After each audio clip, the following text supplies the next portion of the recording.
દર્શક મિત્રો સૌને પ્રણામ, નમન, વંદન, સ્નેહથી સ્પંદન, દિલથી અભિનંદન.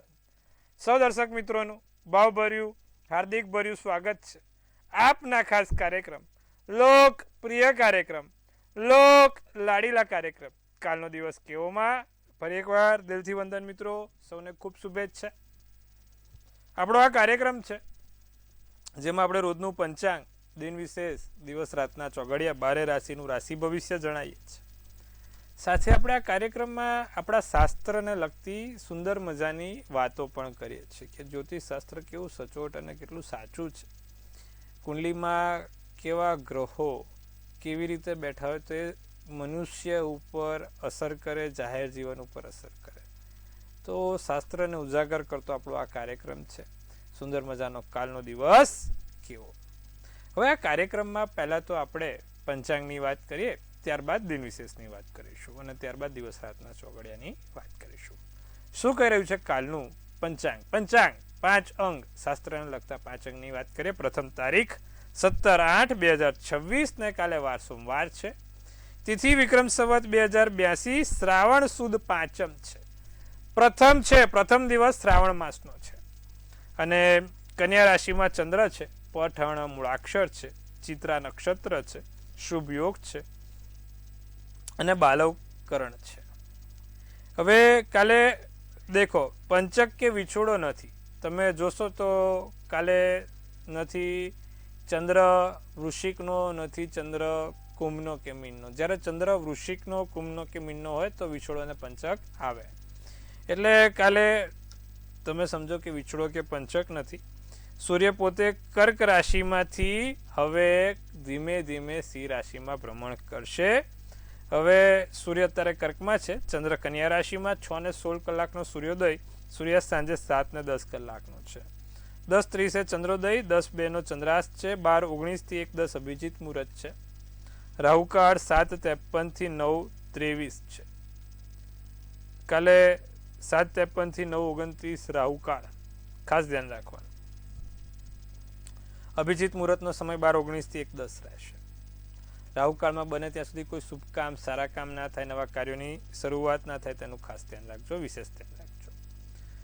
તો આ વાત કરીએ આપણે પંચાંગની. હવે દિન વિશેષ શું કહી રહ્યું છે? દિન વિશેષમાં કાલે ભાઈ જે દક્ષિણ ગુજરાત તરફના લોકો છે એ વધારે કાલે નાગપાંચમ ઉજવે છે. દક્ષિણ ગુજરાત વાળા બધા સુરત છે, વલસાડ છે, પછી વાપી છે, ટૂંકમાં દક્ષિણ ગુજરાત આવી ગયું. આપણે અંકલેશ્વરથી ચાલુ કરો, ભરૂચથી ચાલુ કરો તો બધા તે બાજુ સુદની પાંચમ હોય છે અને આ બાજુ રાજકોટ, મધ્ય ગુજરાત, આ બાજુ અમુક લોકો વદની પાંચમ કરે છે, એટલે વદ બાજુની પાંચમ. એટલે પાંચમ સુદની અને વદની હોય. કાલે શ્રાવણ મહિનાની જ હોય. શ્રાવણ સુદ પાંચમ અને શ્રાવણ વદ પાંચમ બંને નાગપંચમી તરીકે ઓળખાય છે. હવે કાલે દિન વિશેષમાં નાગ પાંચમ છે. ભગવાન નાગને, નાગ એટલે તમે સમજો કે આપણા દરેક, તમે શાસ્ત્રોમાં જોશો ને તો નાગનું બહુ મોટું મહત્વ છે. દરેક ભગવાને ધારણ કરેલો છે. જો કૃષ્ણ ભગવાને બી નાગ શેષ સૈયા ઉપર, વિષ્ણુ ભગવાન પણ શેષ સૈયા ઉપર, ભગવાન શંકર પણ નાગેન્દ્ર હરાય ત્રિલોચનાય, નાગને ધારણ જેને કર્યો છે. તો આપણા શાસ્ત્રોમાં અને આદિ અનાદિકાળ પહેલા નાગલોક હતો અને નાગલોક સત્ય હતો અને લોકો એટલા માટે થઈને નાગની પૂજા કરતા હતા, દેવ ગણતા હતા, નાગદેવતા. અત્યારે ગોગા મહારાજ કહે છે. તો દરેક દેવોએ નાગને ધારણ કરેલું છે. પછી ભગવાન વિષ્ણુ હોય, ભગવાન કૃષ્ણ હોય કે પછી ભગવાન શિવ સ્વયં હોય. એટલા માટે થઈને નાગનું મહત્વ છે. માટે દરેક લોકો કાલે નાગપંચમીની પૂજા કરે, ઘરે નાગ દોરે. જે લોકો દક્ષિણ ગુજરાતવાળા છે, વદવાળા તો આપણા જે સૌરાષ્ટ્રવાળા છે મોટાભાગે વદમાં કરતા હોય છે. એટલે નાગ દોરીને ભગવાન નાગને કુલેર ચડાવીને, શ્રીફળ વધેરીને એક માળા ચડાવવાની હોય છે. આટલું ખાસ કરજો, લાભ થશે. હવે કાલે દિવસ રાતના ચોઘડિયાની વાત કરીએ. પ્રથમ ચોઘડિયું શુભ અમૃત 6:15 7:53, ત્યારબાદ શુભ ચોઘડિયું 9:29 11:06, ત્યારબાદ લાભ ચોઘડિયું 3:55 5:33 છે અને ત્યારબાદ છેલ્લું અમૃત ચોઘડિયું 5:33 7:10 કલાકનું છે. તો આ દિવસના ચોઘડિયા છે. રાત્રિનું ચોઘડિયું લાભ રહેશે 11:20 થી 12:43 કલાકનું. હવે આ ચોઘડિયામાં કાલે આમ તો જોવા જાવ તો કોઈ માંગલિક કામ ના થાય, શુભ કામ ના થાય, પણ નાના મોટા કદાચ કામ કરવા છે, ક્યાંક મળવું છે, કોઈકને મીટિંગ કરવી છે, ક્યાંક જવું છે, નાની મોટી જગ્યાએ ક્યાંક વાતચીત કરવા જવું છે, તો આ ચોઘડિયા જોઈને કરો તો સારું ફળ મળે, સારા કામ થાય. તો સાહેબ આ વસ્તુ છે દિવસ રાતના ચોઘડિયાની, નાના મોટા કામ કરવા માટેની. હવે આજના આપણા વિશેષ અને રસપ્રદ મુદ્દા ઉપર વાત કરવાની છે. શું છે આજનો વિશેષ અને રસપ્રદ મુદ્દો? કાલે શ્રાવણ માસનો પ્રથમ સોમવાર છે. કાલે ભગવાન શિવજીનો દિવસ છે. હવે અમુક લોકો કહે છે કે મારા ત્યાં શ્રાવણ માસમાં ભગવાન શિવની પૂજા કેમ નહીં કરાય, અમને ખબર નથી, તો અમને એ વિશે થોડુંક વિસ્તૃત માહિતી આપજો. ભગવાન શંકરને હંમેશા પહેલા તો એમને જળ અર્પિત કરીને એમનું શુદ્ધોક નાનમ સમર્પયામી હોય છે, એટલે કે શુદ્ધ જળ વડે તેમને નર્મદાષ્ટકમ બોલતા બોલતા કે પછી ગંગે યમુને ચૈવ ગોદાવરી સરસ્વતી નર્મદે સિંધુ કાવેરી જલસેન સિંધુ સાથે નથી. તો આ મંત્રોનો જાપ કરતા કરતા પહેલા તો ભગવાનને એકદમ પવિત્ર કરવાના હોય છે, એટલે કે એમને શિવલિંગ ઉપર એમને જળ ચડાવવાનું હોય છે. ત્યારબાદ ભગવાન શંકરને દૂધ, કાળા તલ કે પછી માત્ર ખાલી દૂધ વડે તેમનો અભિષેક કરવાનો છે. જ્યારે અભિષેક કરવા બેસો એટલે કે અભિષેક એટલે શું કે ભાઈ ભગવાનના જે લઘુ રુદ્રી છે, એટલે લોકો કહે છે કે શ્રાવણના સોમવારમાં રુદ્ર અભિષેકનું બહુ મહત્વ છે. તો એ શું છે રુદ્ર અભિષેકનું મહત્વ? શું કે ભાઈ લઘુરુદ્રી કરાય, અમે લઘુરુદ્રી કરવી છે. તો એ લઘુરુદ્રી એ છે કે જે લઘુરુદ્રીનો પાઠ છે એ 11 વખત સળંગ એક સતત ધારા ઉપર ભગવાનને જળ કે દૂધ ચડાવતા ચડાવતા તમે જ્યારે બોલો છો ત્યારે તમને એક લઘુરુદ્રીનું ફળ મળે છે. ને એક લઘુરુદ્રી એટલે કે શિવપુરાણમાં લખ્યું છે કે જો જે વ્યક્તિ દર સોમવારે એક લઘુરુદ્રી કરે અને એવા 4 સોમવાર સળંગ કરે તો એને એક વિષ્ણુ યાગ જેટલું ફળ મળે છે. માટે દર સોમવારે લઘુરુદ્રી કરવાનું મહત્વ બહુ છે કે ભાઈ દર સોમવારે શ્રાવણ માસના દર સોમવારે અને અમાસના દિવસે છેલ્લે ટોટલ 5, 4 સોમવાર અને 1 અમાસ, એ રીતે 5 વખત સળંગ લઘુરુદ્રી વ્યક્તિ પોતે કરે કાં તો બ્રાહ્મણ દ્વારા કરાવે, પણ જો એ કરે તો એનું જે ફળ છે તે એક વિષ્ણુ યાગ પ્રમાણે છે. માટે ખાસ લઘુરુદ્રી કરવાની. લઘુરુદ્રીમાં એના મંત્રો છે ઓમ નમો ભવાય સર્વાય રુદ્રાય વરદાય છે પશુના પત્ય નિત્ય ઉગ્રાય છે કરપદીને મહાદેવાય બકાય શિવાય છે. તો આ મંત્રોના જાપ કરતા કરતા સળંગ ભગવાન શંકરને તમે જે પણ છે, દૂધ હોય તો દૂધ, જળ હોય તો જળ. અમુક લોકો શેરડીનો રસ ચડાવે છે, અમુક લોકો નારિયેળનું પાણી ચડાવે છે. શેરડીનો રસ મળવો અત્યારે મુશ્કેલ છે, પણ આપણા શાસ્ત્રોમાં દૂધ અને પાણીનું મહત્વ ખૂબ છે. માટે ભગવાનને પાણી ચડાવો, દૂધ ચડાવો, બરાબર. અમુક લોકો પછી પેલા બહુ હોશિયાર મહત્વકાંક્ષી લોકો છે ને, વિજ્ઞાનના જાસૂસો, એ કે મહારાજ અમે દૂધને ગરીબને કરીએ તો કેટલું ફળ મળે, કેટલાનું આંતરડી ઠારીએ. તો એવું હોય તો એની બીજી દૂધની થેલી લઈને આંતરડી ઠારવાની. ભગવાન શંકરને પહેલાં ચડાવો, જે સમગ્ર વિશ્વને ચલાવે છે ને એને પહેલાં દૂધ આપો. અને એવું જે આ બધું અમુક જગ્યાએથી સોશિયલ મીડિયાથી જો એ લોકોને પૂછી દો તો તમે કેટલું દાન પુણ્ય કર્યું છે, પછી આપણે વિચારીશું કે. એટલે આ બધું છે. એટલે આપણા શાસ્ત્રોને ક્યારેય બી છે ને એમાં લોકો અત્યારે એક નેરેટિવ ચાલે છે. તમને લોકોને કહી દઉં કે આપણા શાસ્ત્રોને કેમનો દબાવો, કેમનો તોડવો, કેમનો ફોડવો, જેથી બીજા જગ્યાએ લોકોનું સન્માન થાય. પણ આપણે એવું નથી કરવા દેવાનું. આપણે દૂધ ચડાવીશું તો એ સારું જ છે. ભગવાન શંકરના શિવના લિંગને ચડાવીએ તો આપણને બીજું બધું કંઈ નહીં, પણ આપણને સેટિસ્ફેક્શન થવું જોઈએ કે ભાઈ આપણે વેદોના પ્રમાણે, આપણા શાસ્ત્રોના પ્રમાણે આપણે કાર્ય કરીએ. માટે કહું છું. એટલે આ વસ્તુ છે. બીજું કે દૂધ ચડાવી દીધું, પછી ભગવાન શંકરને સરસ મજાના જળ વડે સ્નાન પણ કરાવી દીધું. હવે બીલીપત્ર ચડાવવાનું. બીલીપત્રનું મહત્વ ખાસ છે. ખાસ શ્રાવણ માસમાં એવું કહેવાય છે, એને માટેની પણ એક પૌરાણિક કથા છે કે ભગવાન જ્યારે સમુદ્ર મંથન થયું ત્યારે ભગવાને 18 વિષ પીધું ને એમાંથી ભગવાન નીલકંઠ થયા, અને ત્યારબાદ એમને કંઈક ખાવાતું પીવાતું નહોતું. ત્યારે બીલીપત્રના જ્યુસ, અત્યારે પણ આપણે મોટા ભાગે જુઓ તો બીલીપત્રના ફળનો જ્યુસ પીએ છીએ પેટની ઠંડક માટે. ત્યારે ભગવાનને બીલીપત્રનું જ્યુસ પીવડાવવામાં આવ્યો, બીલીપત્રનો રસ પીવડાવવામાં આવ્યો. ત્યારબાદ પેટમાં ઠંડક થઈ અને ત્યારબાદ ભગવાન શંકરને શાંતિ થઈ, કારણ કે મનની શાંતિ માટે તો માતાજી ગંગાને એમને અર્પણ કરી લીધા, ધારી લીધા, પણ પેટની શાંતિ માટે બીલીપત્ર ચડાય. એટલે આપણે ભગવાન શંકરને બીલીપત્ર ચડાવવાનું મહત્વ છે. એટલે 3 જે નેત્ર છે ત્યાં 3 નેત્રને ચંદનનો ચાંદલો કરવાનો. ત્રિદિલમ ત્રિગુણાકારમ ત્રિનેત્ર ત્રિઆયુગમ ત્રિજન્મમ પાપ સહારમ એક બિલ્વમ શિવાર્પણમ. એક જ બીલીપત્ર ભગવાનના મંત્રના શ્લોક બોલીને ચડાવો, તમારા 3 જન્મનો પાપ સહાર થાય છે. બ્રહ્મા વિષ્ણુ મહેશ 3 નેત્ર બ્રહ્મા વિષ્ણુ મહેશ છે સાહેબ. એ બ્રહ્મા વિષ્ણુ મહેશનું સ્વરૂપ છે. ભગવાનને જળ ચડાવતા ચડાવતા, દૂધ ચડાવતા અને આ સુંદર મજાનું બીલીપત્ર ચડાવ, લાભ થાય. ત્યારબાદ ભગવાન શંકરને તમે ચંદનનો લેપ લગાવી શકો છો, ચંદન અર્પિત કરી શકો છો, અને છેલ્લે કપૂર ભગવાનને પ્રગટાઈને કપૂર ગૌરમ કરુણાવતારમ સંસાર સારમ કેન્દ્ર. તો એ જ ભગવાનનો છેલ્લો મંત્ર. અને ત્યારબાદ જે લોકોને શ્વાસને લગતી સમસ્યા છે, ખાસ જે લોકોને સ્વાસ્થ્ય સારું નથી રહેતું, તો આ કપૂર ગૌરમ બોલીને ભગવાનને છેલ્લે ઓમ નમો ભવાય સર્વાય બોલીને ભગવાન શંકરનો મંત્ર સુંદર મજાનો ખાસ સ્વાસ્થ્ય માટેનો છે.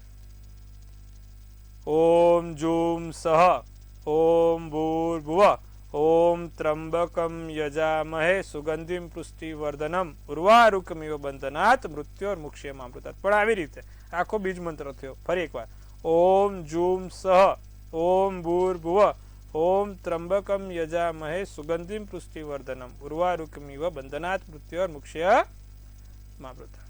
સ્વાસ્થ્ય માટે ખાસ. તો આ લોકો તમે આવું કરશો, કાલે દર સોમવારે આ પેટર્ન રાખજો, દર સોમવારે આ કરવાનું રાખજો, સારું રહેશે. અને ત્યારબાદ સંધ્યાકાળે દ્વાદશ જ્યોતિર્લિંગમ છે, જે 12 જ્યોતિર્લિંગના નામ છે. સૌરાષ્ટ્ર સોમનાથન છે, શ્રી શૈલી મલ્લિકાર્જુન. એ મંત્ર બોલજો. દર સંધ્યાકાળે બોલો તો બહુ જ સારું, પણ શ્રાવણ મહિનાની દર સંધ્યાએ તો બોલવાનું જ, બહુ જ સારું. તો આટલું કરીશું, લાભ જોવાશે. સુંદર મજાની આજે આપણે લઘુ રુદ્રી કેમની થાય તેની માહિતી આપી છે. નાની સરસ મજાની પાઠ વિશે સમજાયો છે. હવે 12 રાશિના રાશિ ભવિષ્ય વિશે સમજાવીએ. પ્રથમ રાશિ મેષ રાશિ. વધારાની જવાબદારી કોઈ સોંપન ના થાય, પસંદગીની પ્રવૃત્તિમાં સમય પસાર થાય, મનોબળ ઊંચું રહે, લોકો તમારી ઈર્ષા કરી શકે, લોકોને તમારાથી થોડું ક્યાંક ને ક્યાંક આંખોમાં ખટકે. ભૂરો શુભ કલર શુભાંક 9. વૃષભ રાશિની વાત કરીએ, સમસ્યા ઉકેલાઈ જાય. જે તે નાની મોટી સમસ્યાઓ ચાલી રહી છે, મૂંઝવણ ચાલી રહી છે, તે ઉકેલાશે. તમારી પાસે કોઈ નાના મોટા ઓર્ડર, બિઝનેસવાળા લોકોને સારો એવો કાલે મોટો ફાયદો થઈ શકે છે. વધુ નફાની અપેક્ષા રાખશો નહીં, નહીંતર લોભમાં પછી બહુ છેતરાવાનું થશે. એટલે બહુ લોભ કરવો નહીં. છેતરપિંડી ના થાય ધ્યાન રાખજો. કીધું બહુ લોભ કરશો તો છેતરાવાનું થશે, તો ધ્યાન રાખજો. ક્રીમ શુભ કલર શુભાંક 2. મિથુન રાશિ. પરિવારના સભ્યોમાં યોગ્ય સુમેળ રહે, મનમાં થોડી નિરાશા થઈ શકે છે. કોઈ પણ પ્રકારનું જોખમ લેવાનું ટાળો. કાલે મહેરબાની કરીને કોઈ પણ પ્રકારની સાહસ પ્રવૃત્તિ કે મોટા જોખમ મિથુન રાશિ માટે અયોગ્ય છે, ખાસ ધ્યાન રાખજો. વાહન કાળજીપૂર્વક ચલાવજો. સફેદ શુભ કલર શુભાંક 2 રહેશે.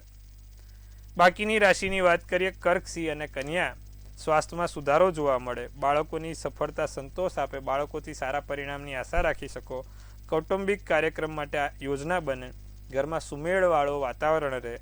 લાલ શુભ કલર શુભાંક 5 રહે. સિંહ રાશિ. નાણાકીય સ્થિતિ સારી મજબૂત બને, ધાર્મિક કે સાંસ્કૃતિક કાર્યક્રમમાં ભાગ લઈ શકો છો.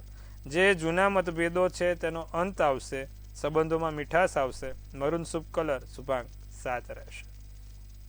કન્યા રાશિ. ટીમવર્કમાં સફળતા મળે, સારા એવા કામ કરી શકો છો, સાથીદારીનો સહયોગ મળશે, નવા પ્રોજેક્ટની શરૂઆત થાય, મોટા નિર્ણય લેવામાં સરળતા રહે, નાના મોટા સારા એવા કામ કરી શકો. ગુલાબી શુભ કલર શુભાંક 4 રહેશે.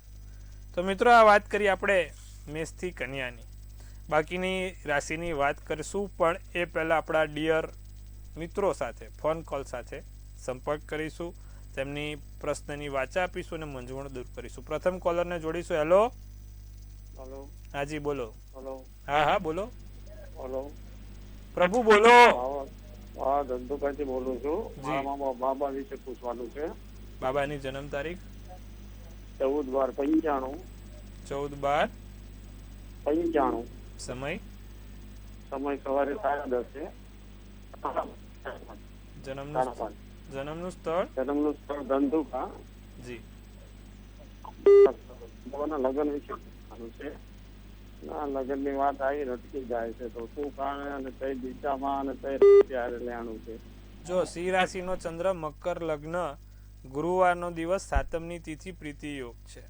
હવે એની કુંડલીમાં કેવું છે કે 12મા સ્થાનમાં બુધ મંગળ ગુરુ અને શુક્ર છે. 7મા સ્થાનનો માલિક પોતે 8મે બેઠો છે, એટલે એને લગ્નમાં ખૂબ વિલંબ થાય. જો 7મા સ્થાનનો માલિક પોતે 8મે હોય ને અને 8માનો માલિક તમે જુઓ તો 11મે છે, એટલે લગ્નમાં વિલંબ થવો શક્ય છે. અને એમાંય કેન્દ્રના સ્થાન ખાલી છે. આમાં એક જ વસ્તુ થાય, એમાંય 9મે રાહુ છે. જ્યારે 9મે રાહુ હોય ને તો 99% કામ આવે બધાના, જેટલાની બી કુંડલીમાં 9મે રાહુ હશે ને એને બધાને આવતો લાગે કે થશે થશે થશે. તમને એવું જ લાગે કે સામેથી આ જ પડશે, પણ કોઈ સંભાવ ના આવી જાય. 9મે રાહુ આ જ કરાવે માણસને, મનમાં આશા આપે, અપેક્ષા આપે, છેક સુધી લઈ જાય અને છેલ્લે પાછા પડે. આ રાહુનું કામ 9મા સ્થાનમાં બેઠેલા રાહુનું કામ. તો આ વસ્તુ છે. એટલે એક કામ કરો, ગોમેદનો રત્ન આવે, એ ગોમેદનો રત્ન બાબાને કોઈ ધારણ કરે. બીજું એના મંત્રો જાપ છે રાહુના. ઓમ બ્રાંગ બ્રિંગ બ્રોંગ સર આવે નમઃ. તો આ મંત્રનો જાપ કરે. કબૂતરને મગ ખવડાવવાનું રાખે તો એનાથી લાભ થાય, સારું થાય. આટલું ખાસ કરાવજો. એને છોકરી સારી મળશે. અત્યારે એની જો દશામાં બી તમને વાત કરી દઉં તો એની અત્યારે વિશ્વંતરી અંતરદશામાં હાલમાં મંગળની દશા આવતા વર્ષથી આવશે. અત્યારે સૂર્યની દશા ચાલે છે, ચંદ્રમાં સૂર્યની દશા સારું છે, ચિંતા ના કરો, થઈ જશે. અને આપણે માર્ચ સુધીમાં, આવતા વર્ષમાં માર્ચથી એપ્રિલમાં એનું લગ્ન શક્ય છે. ચિંતા ના કરશો, થઈ જશે. આટલું કરાવજો, વાંધો નહીં આવે. અન્ય દર્શક મિત્રોને જોડીએ આપણે. હેલો. હાજી. મારી જન્મ તારીખ 22/5/1990. સમય 10 વાગે 2 મિનિટ સવારના. જન્મ સ્થળ બોલો, શું પ્રશ્ન છે? પ્રશ્ન છે 22 તારીખે જન્મદિવસ છે, આગળનું જીવન આગળનું વર્ષ કેવું જશે? હવે જે પ્રમાણે તમારી કુંડલી છે એમાં સૂર્ય, બુધ, ગુરુ, ચંદ્ર, કેતુ સાથે છે. આગળનું જીવન તમારે એક ઉપાય આપું છું, કારણ કે જે પ્રમાણે દશા મહાદશા છે એમાં તમારે પાપગ્રહોની દશા આવે છે, એટલે શરીરમાં થોડીક નાની મોટી હેરાનગતિ રહી શકે છે. સાથે શ્વાસને લગતી સમસ્યા ના થાય એના માટે તમે એકમુખી રુદ્રાક્ષ કાળા દોરામાં ધારણ કરી લો. અને બીજું કે નિત્યક્રમ પ્રમાણે દરરોજ જે ભગવાન સૂર્યનારાયણને જળ ચડાવો, ચપટી હળદર નાખીને સૂર્યના 12 નામ બોલીને, તો એનાથી લાભ થશે. આટલું કરજો, લાભ જોવાશે. અન્ય દર્શક મિત્રોને જોડીશું. હેલો. જય શ્રી કૃષ્ણ મહારાજ. જય શ્રી કૃષ્ણ બેન. જય શ્રી કૃષ્ણ. હા, મારે બાબા વિશે પૂછવું છે. બાબાની જન્મ તારીખ શું છે? જન્મ તારીખ 16/4/2004. 16/4/2004. હા, અને સમય છે 9:18. નહીં, 9:18 સવારે કે સવારે? હા, સવારે. અને જન્મનું સ્થળ? સવાર વડોદરા. શું પ્રશ્ન છે બાબાનો? હા, એને મેરેજ માટે અત્યારે વાતો આવે છે, તો અત્યારે પછી ગોઠવી દઈએ કે પછી સારું મળશે? જો કુંભનો ચંદ્ર, વૃષભ લગ્ન, પૂર્વ ફાલ્ગુની નક્ષત્ર, 12ની તિથિ છે, શુક્રવારનો દિવસ છે. છોકરાની કુંડલીમાં 8મા સ્થાનનો માલિક મંગળ પ્રથમ સ્થાનમાં બેઠેલો છે શુક્ર જોડે, એટલે છોકરાને મનગમતી છોકરી સાથે લગ્ન થવાના યોગ છે. હાલમાં એની દશા શનિમાં શુક્રની ચાલે છે. જો અત્યારે જ સમય છે, 2026ના 11મા મહિના સુધીમાં થઈ જાય તો સારું, નહીં તો પછી થોડું અઘરું છે. છેક સીધું 2029માં વારો આવશે પછી. તો આ નવેમ્બર પહેલાં કાં તો નવેમ્બર સુધીમાં તમે સમજો ગોઠવાઈ જાય, દિવાળી સુધીમાં ગોઠવાઈ જાય તો સારું જ છે. અત્યારે યોગ ચાલે જ છે, નહીં તો પછી લાંબુ થશે 2029 સુધીમાં. તો જો થતું હોય તો કરાવી નાખો, નહીં તો પછી 2029માં તો એના લગ્નના યોગ છે જ. અન્ય દર્શક મિત્રોને જોડીએ આપણે. હેલો. જય શ્રી કૃષ્ણ. મારા વહુ માટે પૂછવાનું છે. બોલો. જન્મ તારીખ છે 6/12/99. સમય રાત્રે 11:30. અને નોકરીમાં ગવર્મેન્ટમાં ચાન્સ કેવા છે અને બેનું લગ્ન જીવન કેવું હાલશે? અને અમારે 28 તારીખે ફોર્મ મૂકવું છે, લીધું તો મૂકી હગી અને હાથે. હા, વાંધો નથી. વૃશ્ચિકનો ચંદ્ર, મકર લગ્ન, વિશાખા નક્ષત્ર, 14ની તિથિ છે, ગુરુ શનિ જોડે છે. ગવર્મેન્ટમાં થોડી મહેનત વધારે કરવી પડે, ચાન્સીસ છે, પણ એના કરતાં અર્ધ સરકારીમાં વધારે ચાન્સ છે. અર્ધ સરકારીમાં એનું કામ કરાવો તો સારું રહેશે. બીજું કે એની કુંડલીમાં સૂર્ય મંગળ પણ થોડા અઘરા છે, ભારે છે. તો વસ્તુ એ છે. પણ સરકારીમાં એને આગળ વધારો, બાકી એના હાથથી તમારે જે કામ કરાવવું છે કરાવો, કોઈ વાંધો નથી. હવે બાકીની રાશિ તરફ આપણે આગળ વધીશું. મૂંઝવણ દૂર થાય, માનસિક શાંતિ મળે કાલે તુલા રાશિવાળાને. યોજનાઓ અમલમાં મૂકી શકાય, સાહિત્યનું વાંચવાનું મન થાય, તમારા વિચારોમાં ધીરે ધીરે પરિવર્તન જોવાઈ રહ્યું છે. સોનેરી શુભ કલર શુભાંક 7 છે. વૃશ્ચિક રાશિ, નેગેટિવ બાબતો પર ધ્યાન ના આપો, ખોટી મગજ ઉપર નેગેટિવિટી આવશે. સંબંધોમાં ખટાશ ના આવે તેનું પણ ધ્યાન રાખવાનું છે. તમારી લાગણીઓને નિયંત્રિત કરો, નિયંત્રિત રાખો. વિદ્યાર્થીઓના અભ્યાસમાં ખોટી કોઈ દખલ ના થાય, કોઈ ત્રીજી વ્યક્તિની દખલ ના કરે એનું ધ્યાન રાખજો. રાખોડી શુભ કલર શુભાંક 5 રહેશે. ધનરાશિ, પતિ પત્ની વચ્ચે સુમેળ રહે, સાંધાના દુખાવાની પરેશાની રહી શકે. સર્જનાત્મક કાર્યોમાં રસ રુચિ વધશે, ઘરનું વાતાવરણ ખુશનુમા રહે. વાદળી શુભ કલર શુભાંક 8 રહેશે. બાકીની રાશિ મકર, કુંભ, મીન શું કહે છે? મકર રાશિને કોઈ ટૂંકી નાની મોટી યાત્રા થવાના યોગ છે. સામાજિક પ્રસંગમાં ભાગ લઈ શકાશે. વાતચીત સંબંધોને મધુર બનાવશે. વેપારમાં સમજદારીપૂર્વક આગળ વધજો. કાળો શુભ કલર શુભાંક 1. કુંભ રાશિને નવી દિશા, નવી તક મળે. ઇન્ટરવ્યૂ કે પ્રેઝન્ટેશનમાં સફળતા મળે. જ્યાં તમારું કામ બહુ સરસ દેખાવાનું છે ત્યાં ઝળહળતી સફળતા મળશે. નવી ઉર્જાનો અનુભવ થાય. સ્પર્ધાત્મક પરીક્ષાની તૈયારી થાય. તમારા માટે કાસા જેવો જે કલર હોય ને એ તમારા માટે શુભ કલર છે, કાસા જેવો. અને શુભાંક 3 છે. મીન રાશિના સંબંધોમાં નવીનતા આવે. નવા વ્યક્તિઓ સાથે મુલાકાત થશે. અનિંદ્રાની સમસ્યા રહી શકે છે. મનને શાંત રાખવા માટે ધ્યાન કરજો. નેવી બ્લુ શુભ કલર શુભાંક 2 રહેશે. તો દર્શક મિત્રો, સુંદર મજાની વાત કરી 12 રાશિના રાશિ ભવિષ્ય વિશે. હવે જેનો જન્મદિવસ આવતીકાલે છે તેના માટે આવનારું વર્ષ શું કહી રહ્યું છે? સૌ પહેલાં તો મંતવ્ય ન્યૂઝ પરિવાર તરફથી આપ સૌને હાર્દિક શુભેચ્છા. તનથી તંદુરસ્ત, મનથી મલકાતા અને ધનથી છલકાતા રહો. હાસ્યનું તોરણ ઝૂલતું રહે, ભાગ્યનું પાનું ખુલતું રહે અને ધન કુબેરના ભંડાર ભરાતા રહે. એક સુંદર મજાનું ટેરોટ કાઢીએ. ધ હેંગમેન કરીને કાર્ડ, એટલે ભાઈ ધ્યાન રાખજો, ધ હેંગમેન છે, હા, લટકતું કાર્ડ છે, તમે ના લટકતા જો. અપડાઉન વાળું તમારે પણ લખ્યું છે. કામમાં થોડું ડિલે થાય તો નિરાશ નથી થવાનું. નાના મોટા જે પણ પ્રોજેક્ટ છે, કામ છે, વિચાર્યું છે, ડિલે થાય તો નિરાશ નહીં થવાનું. સારું મળશે એના કરતાં સારું મળશે. બીજું, તમારા જીવનમાં કોઈ જગ્યાએ ક્યાંક તમને એવું થશે કે હું શું કરું શું ના કરું, અપડાઉન, આવું કરું પેલું કરું, ઉત્તર જવું દક્ષિણ જવું, પૂર્વ જવું પશ્ચિમ જવું. ત્યારે કોઈ સારા વ્યક્તિનું માર્ગદર્શન લઈને આગળ વધજો. જીવનના 4 ચાંદ લાગશે. અને કોઈક જગ્યાએ નાનો મોટો સેક્રિફાઈસ કરવાનો આવે તમારે, તમારા માટે, તમારા ફેમિલી કે ક્યાંય બી કોઈ બી નાનો મોટો ક્યાંક તમારે સેક્રિફાઈસ કરવો પડશે. પણ તમને જીવનની અમૂલ્યતા સમજાશે, જીવનનો સાચો માર્ગ સમજાશે. આ વર્ષે તમને સાચા ઔદ્યોગિક ક્ષેત્ર ઉપર તમને મોટા લાભ થઈ શકે એમ છે. અને બીજું કે વેપાર ધંધામાં મોટા લાભ થાય એવા છે. તો સારું છે, વર્ષ સુંદર છે, કોઈ ચિંતા નથી. જે કીધું છે યાદ રાખવાનું છે. શું કરવાથી સોનામાં સુગંધ પડે?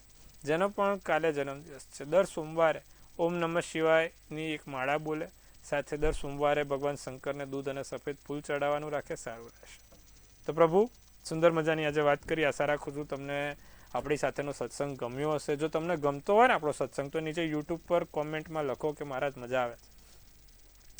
કાલે ફરીવાર આ જ સમયે આ જ ચેનલ ઉપર મંતવ્ય ન્યૂઝ, મનની વાત મંતવ્ય રૂપે. જેમ તમે મને મનની વાત કહો છો એમ આપણી ચેનલ બધાને મનની વાત કહે છે. બધાને છેવાડાના માનવી સુધીનો અવાજ પહોંચાડે છે અને તમારી દરેક પ્રશ્નોની વાત આપતી આ ચેનલ છે. જોતા રહો, નિહાળતા રહો. કાલે ફરીવાર મળીએ છીએ. આપ સૌને મારા હર હર મહાદેવ.